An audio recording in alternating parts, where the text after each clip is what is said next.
This is the lecture for Wednesday, the 27th of January, 2021, for European history. Where we've been is we have been introduced to Karl Marx and Friedrich Engels. Marx is a man who writes incessantly about workers and sees the workers as the tool by which history will be changed. But he himself never worked a day in his life.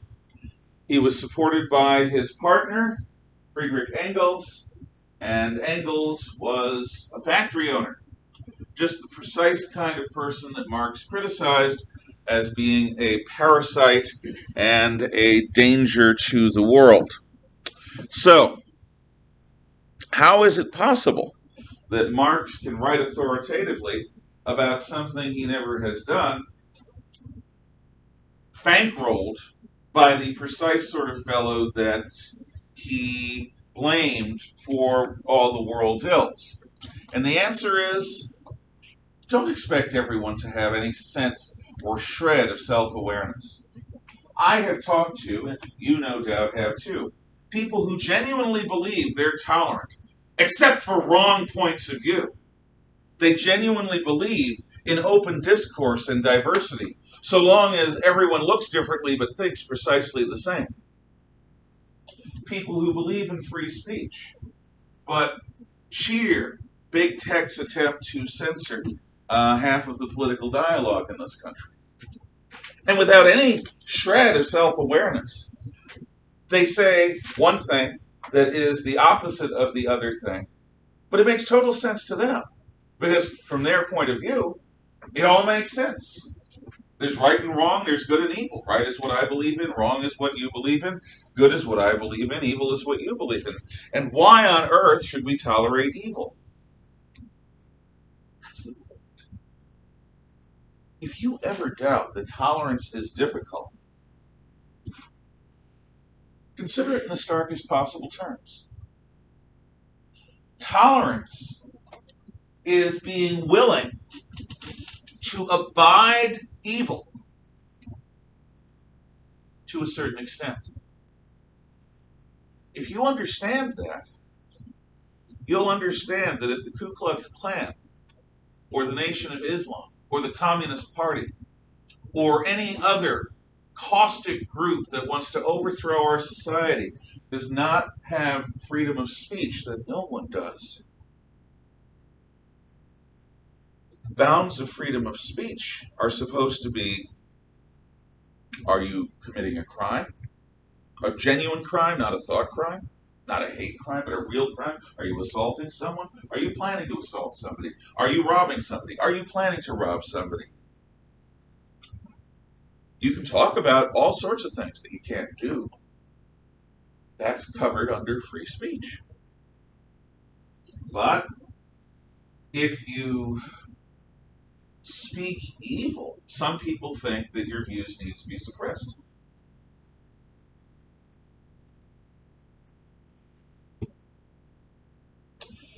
If you have a society that is tolerant and heterodox, in other words, has a variety of acceptable points of view, you are inevitably going to deal with people who believe that you believe in wrong, and what they stand for on a gut level you know is wrong.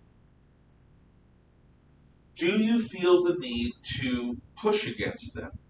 Do you feel the need to fight them? If you fight them verbally, idea against idea, debate, that's what free speech is for. But if you feel the need to stop them from talking, that's a totally different thing. And so many people today are eager to silence others. And in 3 years, you will be in places that, unless you're very fortunate, have become gulags for free speech, where you need to be in a free speech zone to say anything, or the mob, or the professors, or the administration, or all three will come down on you like a ton of bricks. It's the antithesis of education. I cry for what has happened on campuses. make no mistake, a tolerant society is a society willing to put up with evil, at least in spoken form, and with people who advocate evil. As long as they don't practice it, that's at least been the American tradition.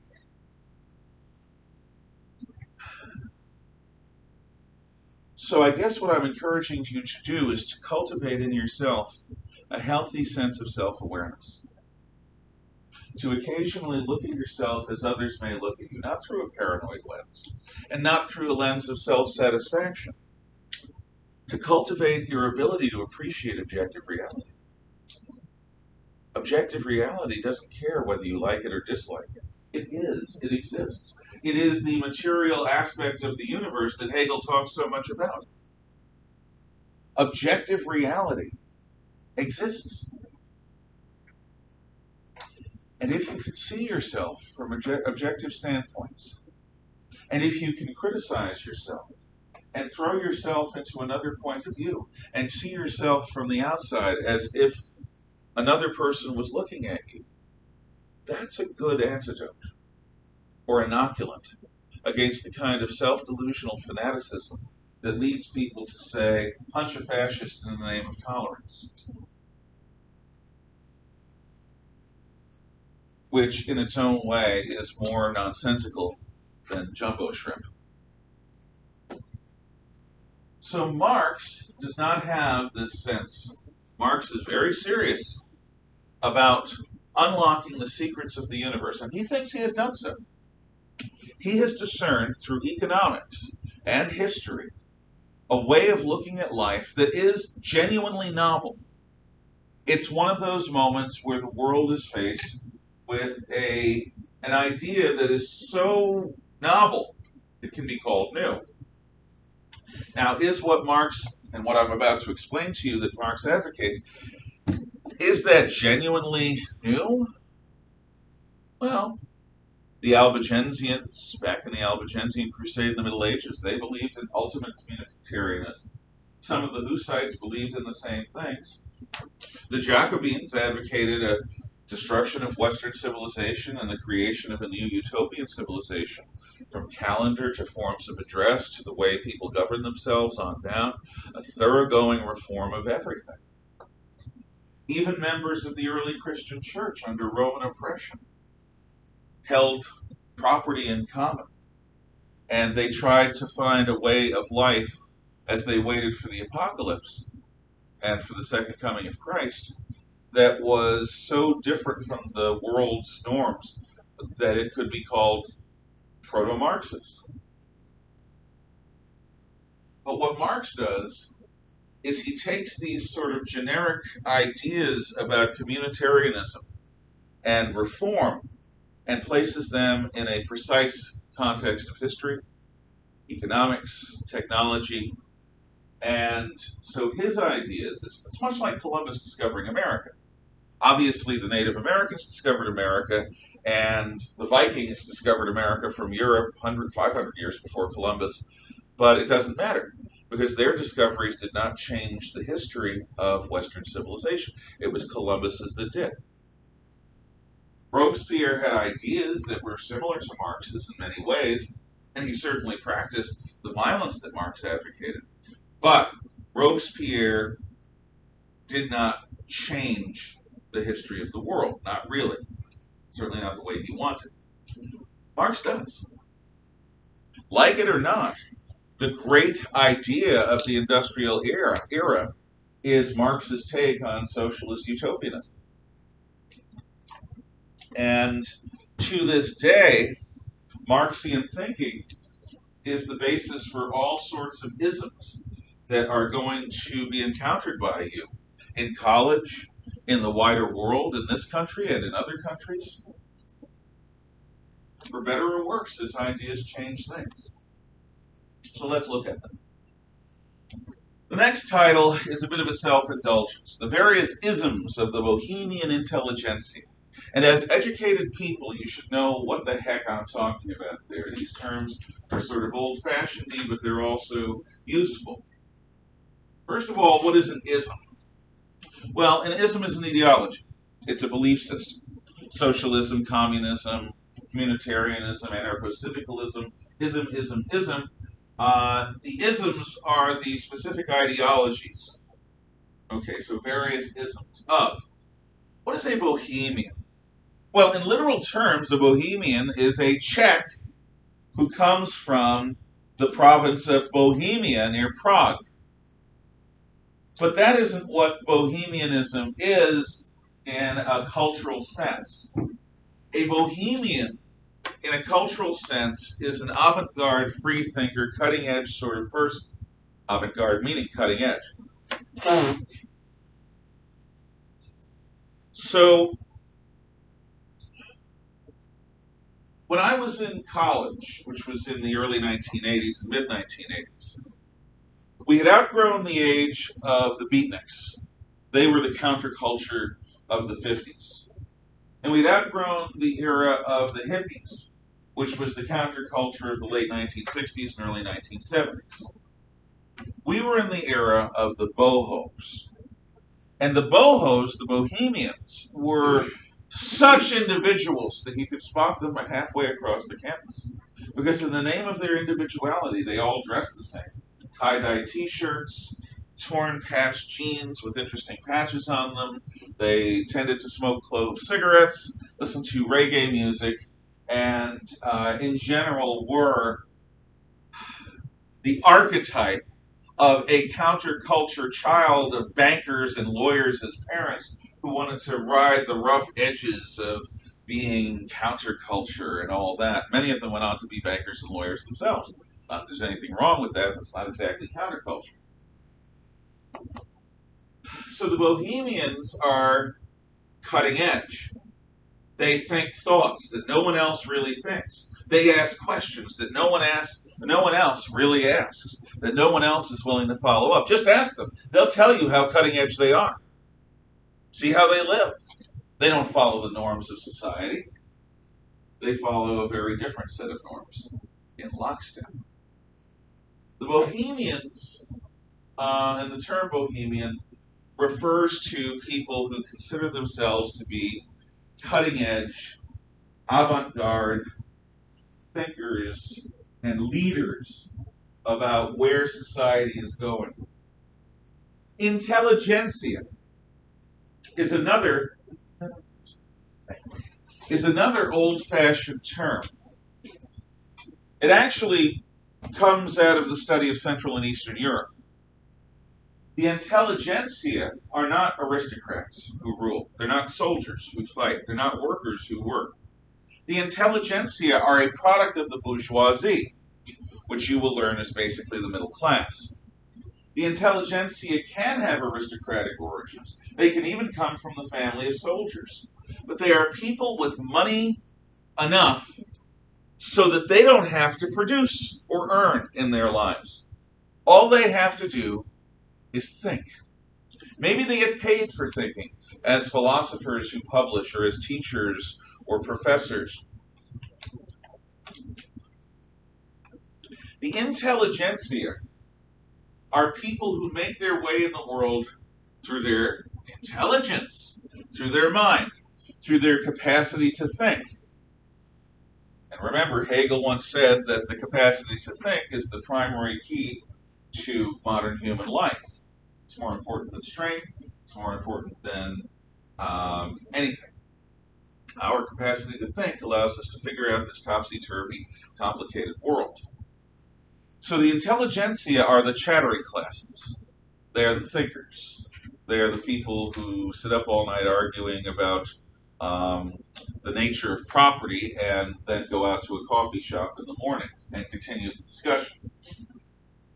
So, when I say the various isms of the Bohemian intelligentsia, I am talking about the various ideals and systems of ideals, which are ideologies, which are produced in modern times and industrial times from a basis of utopian materialism, of socialism, usually, but not always.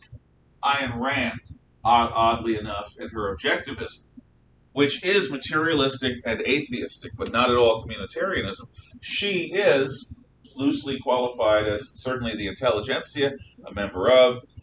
Whether she's Bohemian or not, that depends on who you ask. Do you have a question? No. Okay. Just wondering, was Marx an atheist? Oh, yeah, absolutely. Um, I, his background may have included some Jewish background, some Christian background. I'm honestly not sure. That's something I should look up. But it didn't matter. Marx rejected all of that. What's interesting is that one of the trends in mainstream Christianity since the 1950s and 60s is an attempt to harmonize the early writings of Marx, which don't quite go to communism, but go to criticizing society, with Christianity. And these ideas, which is something that former Pope John Paul II, who usually is considered a conservative, when he was a young man, he wrote a lot about that, about finding ways to harmonize Marxian criticisms of free market Western societies with the notions that Christ extolled to his apostles. And what this has produced in many churches is a wing that is oriented towards what they would call social justice and what in philosophical terms is called liberation theology, which is saying that Christian ideas about the dignity of man are very harmonious with ideas that are going to reform the economy, eliminate property and poverty simultaneously. Does that make sense? Okay. I think I went beyond your question. Okay, so let's start out. Utopianism. What is radical about utopianism, which is the belief, if you don't have a clear sense of what I'm about to say, you should write it down. Utopianism is the belief that we can purposefully, intentionally, perfect ourselves and our society. The belief that we can purposefully and intentionally perfect ourselves and our society. The belief that we can purposefully and intentionally perfect ourselves and our society. That is utopianism. Now, from an engineering standpoint, it's doable, sort of, as long as you're loosey-goosey about the term perfecting. An engineer would look at society like some kind of structure, like an architectural design. Architectural designs are intended to support the weight of a roof, which is necessary for us to make the artificial caves we like so much.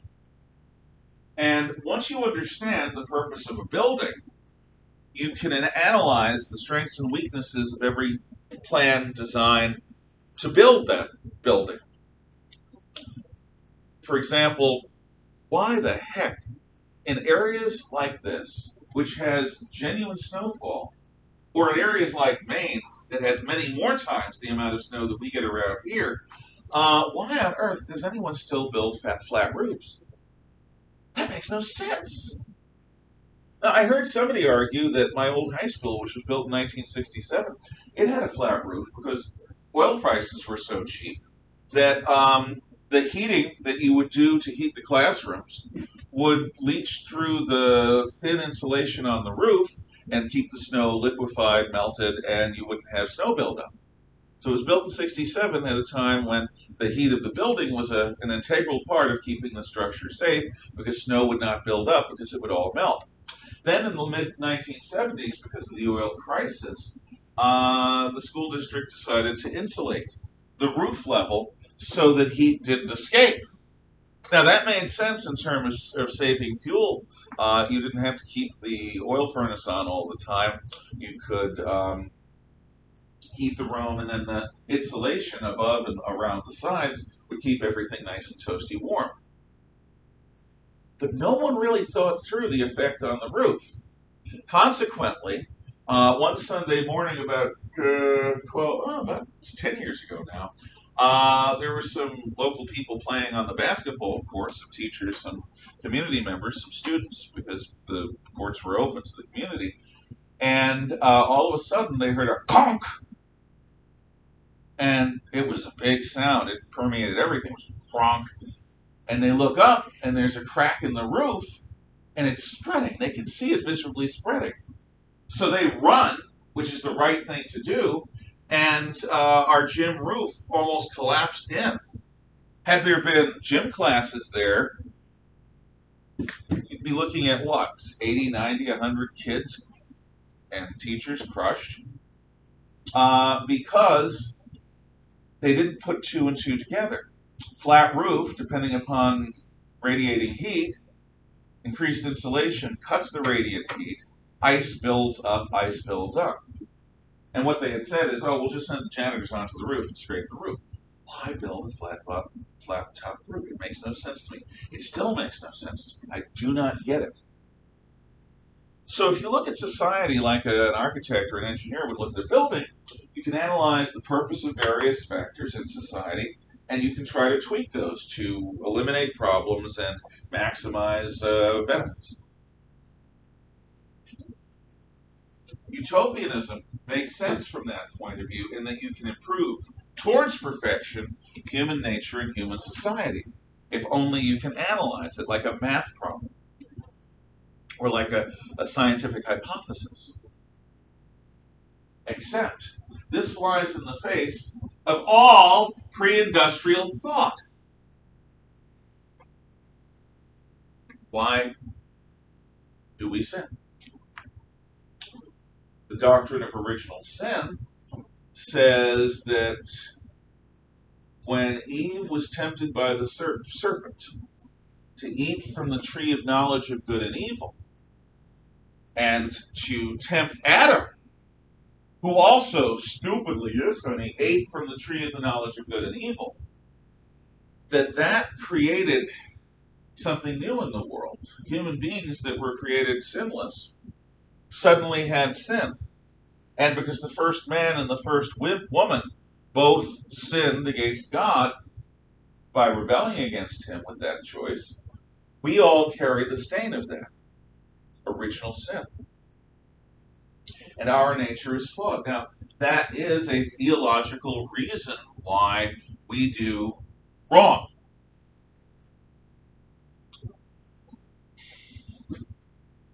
What Darwin would say is that we are the descendants of the survivors of 3+ million years of human evolution.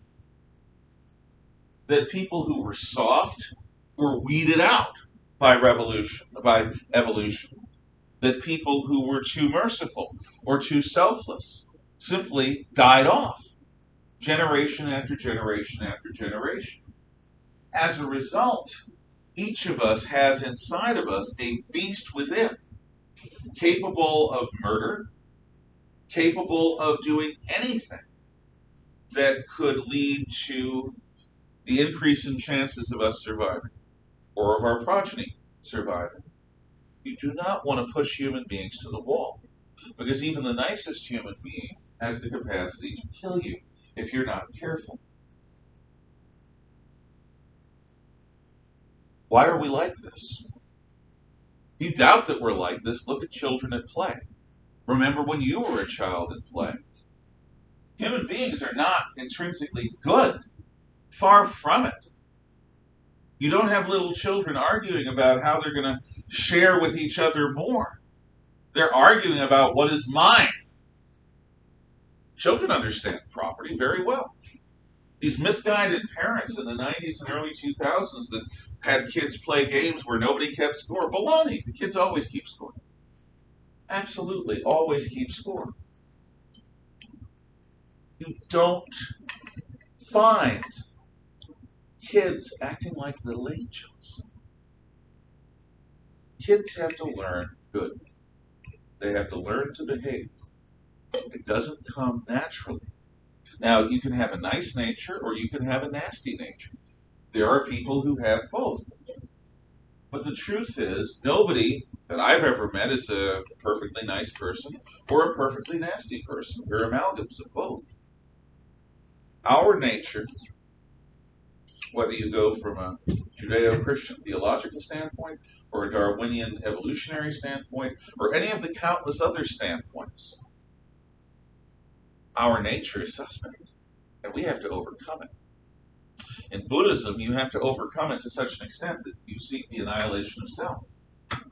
So the notion of flawed, fallible, mortal, finite human beings imagining perfection and designing it and then figuring out how to get from here to there is nonsense to pre-industrial man. It's also something that requires not just changing society, but changing us on a fundamental level. Teaching people not to be acquisitive, but rather to be generous. Teaching people not to be violent in thought, word, and deed, but rather to be compassionate. And that ain't easy. Have you babysitted? Have you ever taken care of younger siblings or of children? Have you seen the middle schoolers? Do you remember your own time in middle school? Have you seen adults behaving badly? We need to struggle to be good. Our nature, whether it's because of original sin or the violence of revolution or the nature of existence as being about suffering, or any of the other thousands of definitions of reasons why people explain our nature, our dangerous side, our darkness, the beast within. Its existence is undeniable. Yet, utopianism says we can find a way around it. And all of this ultimately depends upon the annihilation of memory. Because what you will see is that the way we get from here to there always includes forgetting the past. If you don't teach somebody to be violent or warlike, they won't be violent or warlike, is again and again the method by which utopia will be achieved.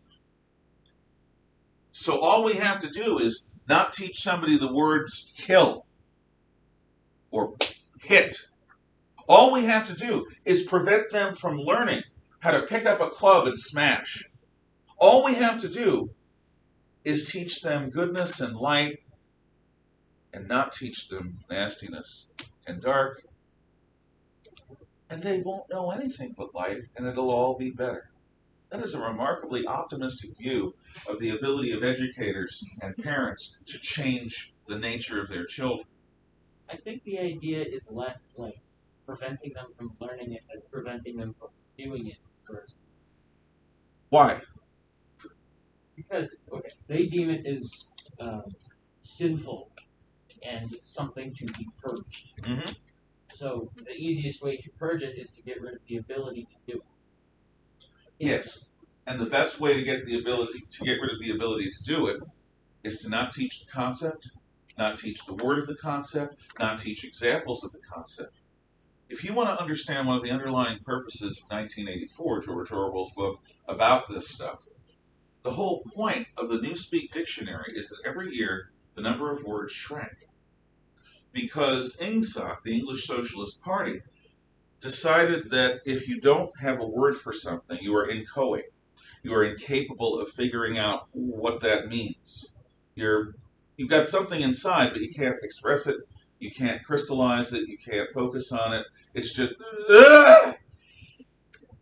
So you shrink the language. And you shrink education to approved things. And you deny human nature. And people, because they won't learn. It's the opposite of what I, as a history teacher, believe in. I, as a history teacher, believe that I should teach you about as much of the good and evil and stuff in between that human beings have done so that you can have an informed understanding of what we're capable of, so that you can make the wisest, most informed decisions you can about what you stand for and what you're going to do in the world. That's the point of historical education. But what you will see is that in the name of utopia, many of these people believe that if you don't teach evil, or if you don't teach words for evil, if you don't teach examples of evil, people just won't be evil. I highly doubt that. But I'm a more pre-industrial sort of thing. Anyway, you'll see for yourself. Romanticism is sort of counter to a lot of this. Sort of. Romanticism is the reaction against the intellectualism of the Enlightenment. Romanticism is the belief that life is not just about the mind, it's also about the soul, the heart. Life isn't just about the mind, it's also about the soul and the heart. Life isn't just about the mind, it's about the soul and the heart. A romantic looks at the intellectualism, the hyper-rationalism of the philosophical enlightenment and says, you guys are crazy. Yeah, you think. But that's not life. You don't prize going out in nature, smelling the flowers, seeing the sunrise, experiencing a thunderstorm. You don't appreciate the feeling of being on a rocky coast in the middle of an oceanic storm. To you, the passions that are ignited in people, passions of love and hate, passions of lust and of revenge, they're nothing to you. You are not talking about life, you hyper-rationalist Enlightenment people. Life is about more than thinking. It's about feeling. You cannot live a healthy human life with a disciplined mind and an undisciplined limbic system, an undisciplined emotional nature. Romanticism is about seizing the lightning and living life in such a manner that it is thrilling, that it is wondrous. To experience things for which you cannot put into words to describe. The thrill of victory, the agony of defeat, the joy of love, the anger of betrayal, the cuteness of a puppy, the horror, if you're an arachnophobe, of a spider. These are as much a part of human life as any thought. Descartes was wrong. When he said, I think, therefore I am, he was wrong. Romantics understand that life is about more than what's up here. And that part of being a balanced person is, yes, having an intellectual life, but also having an emotional.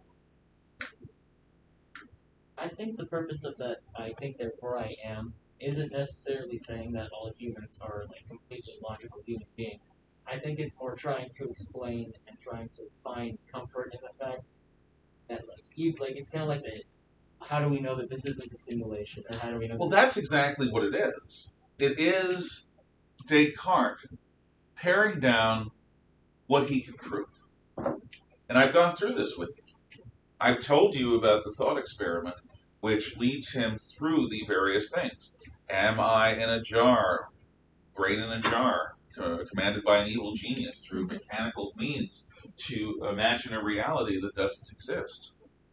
Are my memories not real of my life? All of those things. And what Descartes ultimately comes down to is cogito ergo sum.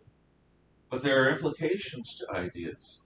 And it's in the implications. It's what people do with Descartes' ideas, and it's frankly what he does with them himself that leads to what the Romantics would call the hyper-rationalism of the Enlightenment. If, in fact, the only thing that you could prove is that there is someone thinking about these things right now, which is what cogito ergo sum concludes, then the ultimate reality of a human being is thought. Because Descartes doesn't say there's somebody anxious. Descartes says there's somebody wondering. And that leads to the mind over the body. A dualistic separation of the two, which is very much part and parcel of the Enlightenment. Romantics don't believe in keeping the dualism separate. Romantics believe that you need to have an emotional aspect to what you're doing, to what you're thinking.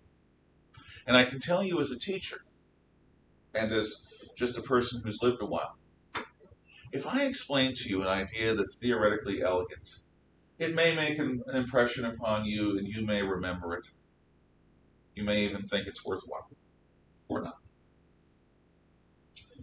But if I tell you about that same model and what it does to people's lives, if I show you the joys and the pains that it produces, if I try to convey some of the emotional reality of that idea and its effect on life on Earth, you're likely, much more likely, to remember it.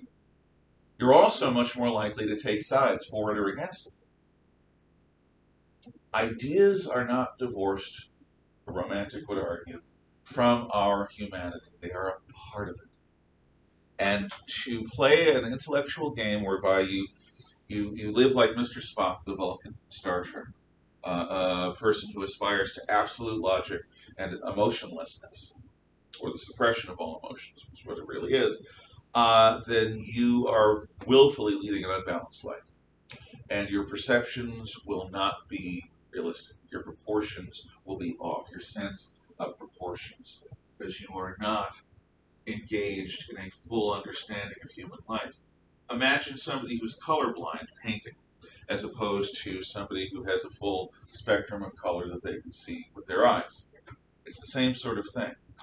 A romantic argues that the rationalist approach to life is like being colorblind. You're focusing on certain things and you're ignoring others. How can what you produce be valid objectively, or as valid as somebody who can see in a full color palette? You don't have to agree with it, but do you understand what it is? Okay. Modernism. Oh, God. Modernism is a big one for the industrial era. Modernism says that the new is always improved. It's new and improved, like it's one word, new and improved. That the new is always better than the old, because the new is built upon the shoulders of the old, because the new intrinsically takes into account the qualities and deficiencies of the old, that it's always new and improved. And therefore, old ideas must continually justify themselves in the face of new interpretations.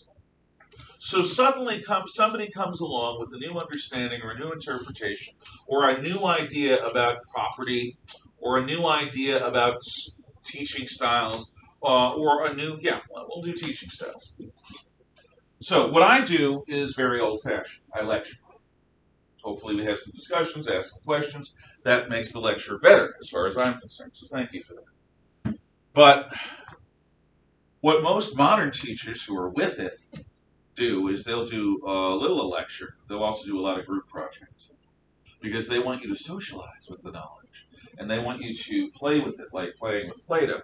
And they think that by making as much hands-on as possible, you bring in all different kinds of learners, kinesthetic learners, visual learners, auditory learners, and so forth. And so if you go to another school or even this school and you have a very different style of teacher teaching a similar subject to me, you'll see different philosophies of education.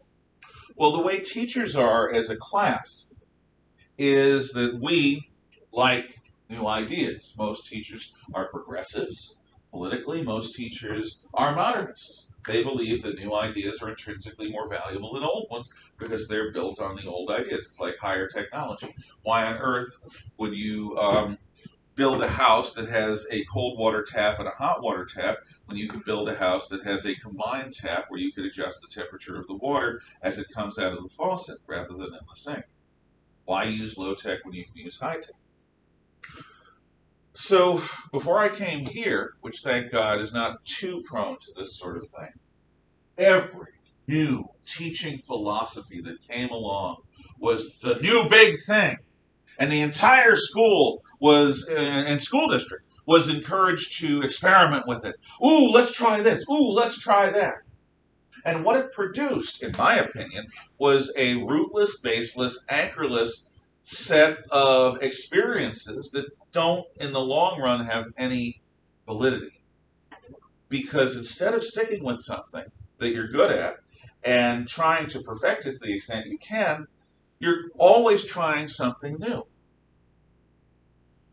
The problem with trying something new is you don't know whether it'll work or not. There are many ideas, to quote Donald Rumsfeld, former Secretary of Defense, that are new, innovative, exciting, that are also wrong. But it takes time sometimes to figure that out. So, a modernist will assume that once a new idea comes into the room, all the old ideas have to justify their continued existence and validity in the face of this new thing. Do you see how intellectually destabilizing that is? That's anarchic. Traditional, pre-industrial ideas say that the old has lasted, and therefore the new ideas need to justify themselves against the old. In every village system around the world, from Vietnam to Wales, villages are ruled by elders. Not because there's no such thing as an old fool. There are old fools abounding in our world. But because in those days, with their medical technology and their harsh lifestyle, a person who lived to be 50 or more had something on the ball. If they hadn't, they'd be dead. You look to the old for wisdom. How do I handle heartbreak? How do I handle work? How do I balance work and home? How do I handle life? How do I face warfare? How do I face crime? How do I face the darkness within myself? Instinctively, you look for Obi-Wan Kenobi or Gandalf or some other archetypical bearded old man who has wisdom. Or if you want to be all feminist-like, you can look for the wise woman, the witch, the seeress, the gypsy lady. You look for wisdom, and they're always old because age connotes wisdom. Doesn't always lead to it, but there's a usual connection between somebody who's survived a harsh life and seems to be reasonably functional and wisdom. So, again, modernism takes traditional notions and upends them. And now we think that new ideas are always more valid than the old, and that old ideas have to constantly justify themselves. Whereas in the past, it was the new idea that had to justify itself, go through an initiation before it could join the club of accepted ideas. The new idea had to be on probation for a while. It had to prove itself. And if it proved itself, then it joined the club of acceptable ideas. Imagine being in a system whereby you live, you experience, you achieve, you do a lot of good things. But every time a new person joins the club, you have to go on probation, being judged not by the standards that you learned, but by the standards of this new idea. It's an uncomfortable situation, and it doesn't necessarily lead to betterment. And of course, there's materialism. If it ain't matter, it don't matter. All of this is done in the context that spirit is illusory, that mind isn't real, that body is real, that brain is real. Brain real, mind false. Consciousness real, dreams false. Life real, life after death, fantasy.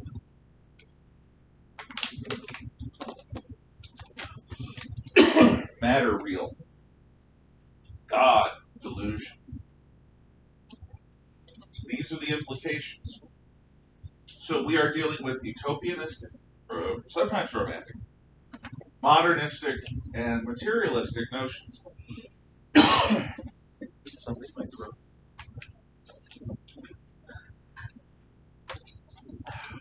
Then you've got dialectical materialism, which comes from all of this. Life and society come through a historical process. In this sense, Christians and communists agree. God works through the process of history. Justice, a communist would argue, also works through the process of history. Something's in my throat. Tickle, whatever. Dialectical materialism says that the only progress that exists is technical progress, physical progress, progress that changes the life of the body. But that happens through conflict. Conflict leads to progress. So, if our goals are the betterment of the physical side of life, and if our goals require violence in order to change, then the more violent our approach, to solving social problems, the better things are going to be for everyone. That is going to lead from socialism, which prizes the good of the many over the good of the few or the one, to communism, which is also known as Marxism, or Marxism-Leninism, because Lenin reinterprets Marx, or, as it's known in China today, communism with Chinese characteristics for a new era, or Xi Jinping thought. Communism is always redefined by the great leader and the party in power. Communism purports to be an international idea, but in fact, each time it's been tried, it has taken on the national characteristics, whether they be Russian, Chinese, North Korean, North Vietnamese, Cambodian, Cuban. Think about it, every single case of communism had come from a directly, vastly more corrupt monarchy than this. You usually do not see advanced industrial or post-industrial democracies go communist. And there are reasons for this. Communism, you're right, has always taken over, despite what you're going to learn Marx says about how this happens tomorrow in Das Kapital. Communism took over Russia, which arguably had a corrupt czarist monarchy. It was also a backward agrarian society, not an industrial society. Marx predicted that Germany or Britain would be the place, particularly Germany. No, didn't happen there. Spartacism was put down there. That communism happens in China, which is even more backward than Russia in those days. North Korea, non-industrial agrarian society. North Vietnam, non-industrial agrarian society. Cambodia, non-industrial agrarian society. Cuba, non-industrial agrarian society. And so on and so forth.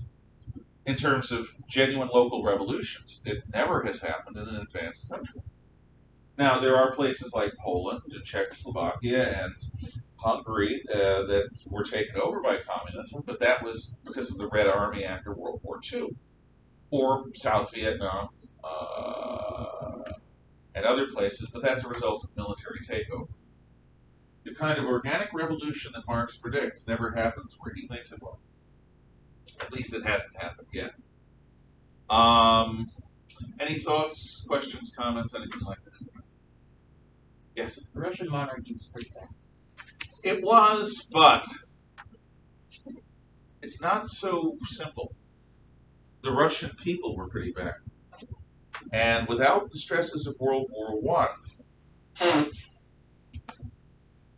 without the personal weaknesses of Tsar Nicholas II, and we're going to explore all of this, it's entirely possible that Tsarism might have morphed into something else. It's like imperialism in Germany. You have the Kaiser.